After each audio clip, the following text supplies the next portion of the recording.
Okay online show အနေနဲ့ကြိုဆိုပါရရှင်ဒီနေ့ကတော့ဒီအိမ်လေးမှာတသိန်းရက်နဲ့အသားငါးတွေကို plastic အကလေးနဲ့ထုတ်ပြီးတော့ရေကတတာမလေးမှာပဲထည့်ချင်တာပဲဖြစ်ဖြစ်ပေါ့နော်ဒီအသားတူတွေပြီးတဲ့အခါကိုရီးယားကင်တွေကိုအဲ့လိုမျိုးအိတ်ပိတ်ပြီးတော့မှထားချင်တာပဲဖြစ်ဖြစ်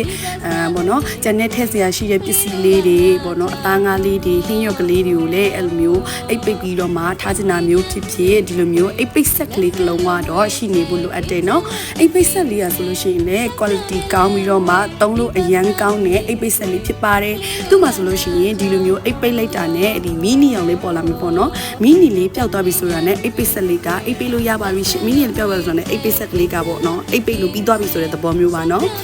ကဲဒါဆိုလို့ရှိရင်လုံးဝကိုလေလုံပြီးတော့မှquality ကောင်းတဲ့အိတ်ပိတ်ဆက်ကလေးပါရှင်ဒါဆိုရင်အဖျားလေးကိုထပ်ပြီးတော့ပိတ်ပြပေးရပါတော့ကဲလုံးဝအန်ကိုက်ပဲလုံးဝခိုင်ခိုင်မာမာနဲ့အိတ်ကိုပိတ်လိုက်တာပေါ့နော်ဟိုပြောမယ်ဆိုလို့ရှိရင်ဘယ်လိုလဲတသိန်းရက်လေးကိုပိတ်ပြီးတဲ့အိတ်ပိတ်ဆက်လေးပဲဖြစ်ပါတယ်